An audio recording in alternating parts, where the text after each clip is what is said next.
Okay, so now we want to be able to track results and see which one was a winner.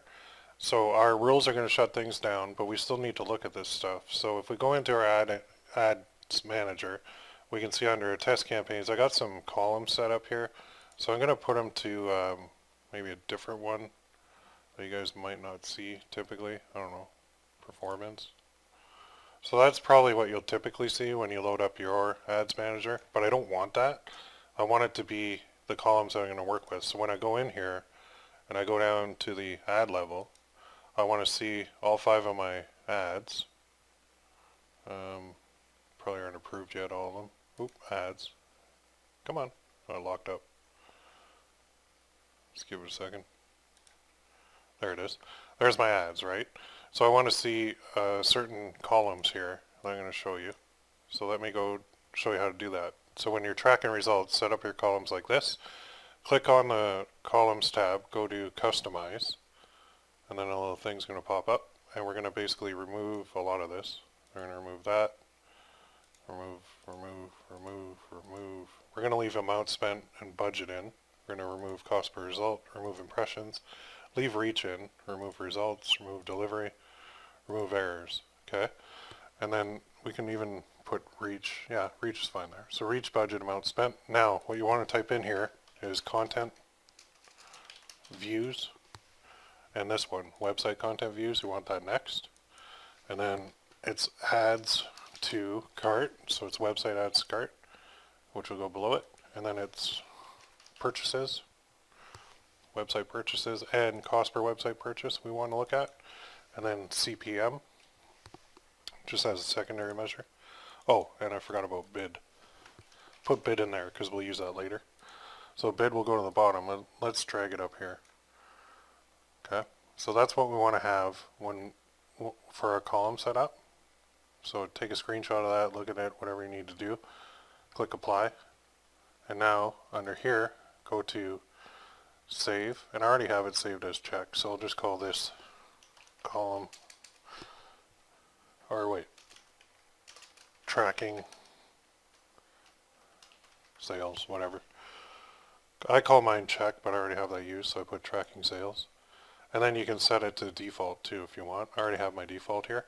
So there it is. This is what it looks like. Reach, bid, I have mine in different order. Reach, bid, amount spent, website add to cart, website content views. Those are actually backwards. Let me fix that. That's not right at all. So go customize columns. I'm going to fix this. That should be there. That should be there. I have leads in there too. I don't want leads. If you're doing lead generation, you're going to need leads, but I don't need it in mine. So click apply. There, that's better. And then click save. We'll save this as check. Just fixing my own. Replace it. And then, yeah, leave it as default. Okay. Now that's better. So we've got the reach of the ad, the amount spent, the bid, and it's on auto. So it's just going to be, there's going to be no number there. When we get into manual bidding later, you'll see it. So this is when website content views means they clicked on the page, add to cart, added to cart, purchase, purchase, how much it costs per purchase, and then the CPM rate. When we're looking for a winner, we want to see this column. So we would sort these 5 ads by this column, and we would see which one got a sale. Okay, so our pixel, our Facebook pixel, will report data back to our ad account, which will put it in the corresponding ad and campaign and ad set to make sure that it's reporting to the right one. So if if number 4, 001-04 got a sale, it would show as a 1 here, and then they would calculate how much it costs per sale, just dividing the amount spent by the website purchase, and then we can see all the results here. Okay.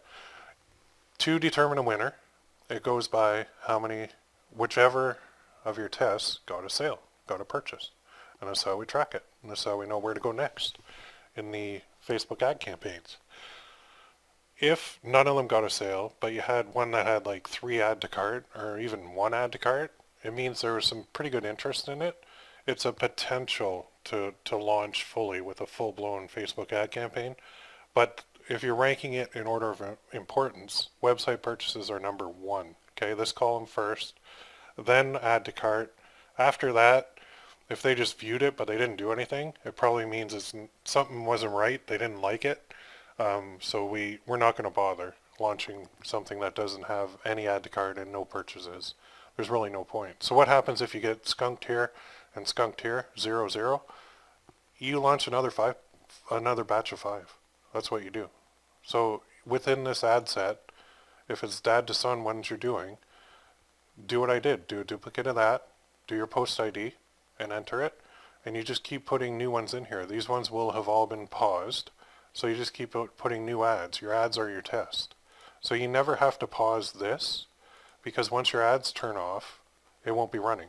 The campaign won't be running, the ad set won't be running, you won't be spending any money if all of these ads are paused. These ads are paused by our rules. We check to see a winner based on purchases, and then add to cart. Okay, I hope that makes sense.